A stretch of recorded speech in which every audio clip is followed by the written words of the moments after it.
Hey guys! Guys, korang nak tahu tak? Sebenarnya gaji e-sport player semuanya kaya raya tau. Tapi tak semua player datang daripada orang yang senang. Kadang-kadang ada banyak yang datang daripada orang yang susah. Orang susah ni lain sikit. Bila diorang susah, diorang ada macam usaha untuk berjaya. So disebabkan itulah diorang jadi pro player. Persoalannya, macam mana nak jadi pro player? Okey, kepada sesiapa yang nak jadi pro player tu, korang boleh masuk dekat e-sport academy. Sekarang ada banyak dah dekat Malaysia. Contoh e-sport academy yang ada Daddy Hood Academy. Lepas tu ada banyak lagi. Tapi tu semua untuk orang yang 18 tahun ke atas lah. Yang bawah lagi yang masih sekolah tu tak boleh lah masuk. Untuk adik-adik yang masih sekolah tu, korang belajar dulu. Tapi masa dah habis homework ke apa, dah habis kerja sekolah ke apa, korang teruslah training main game pula. Okey, untuk orang yang 18 tahun ke atas, bila dah masuk e-sport academy tu, korang akan dapat kontrak 6 bulan. Untuk macam stay kat sana lah. Korang akan dapat allowance semua, dapat makan semua, dapat support tempat tinggal semua. Tapi masalahnya masuk dekat e-sport academy tu kena bayar yuran ke?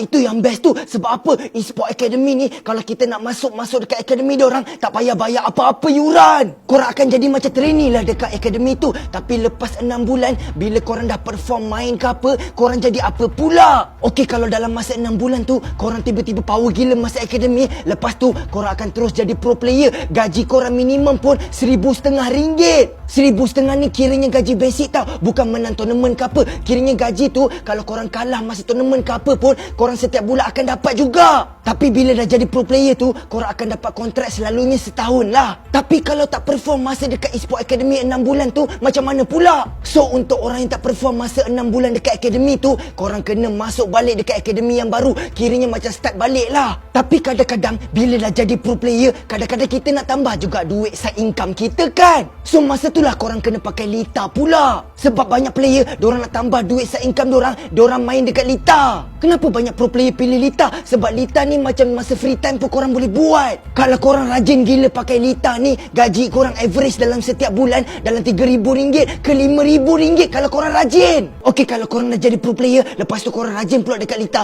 korang tambahkan duit tu RM5,000 campur dengan RM1,500 gaji pro player, dan RM6,500 dah. Kena ingat, tak termasuk duit tournament lagi. So korang rasa macam mana? Nak tak jadi e-sport player? Okey, korang boleh pergi dekat bio saya dan pergi dekat tanda merah tu untuk join Lita. Tapi korang semua kena ingat, dalam berfoya-foya, ilmu jangan tinggal dan solat jangan tinggal.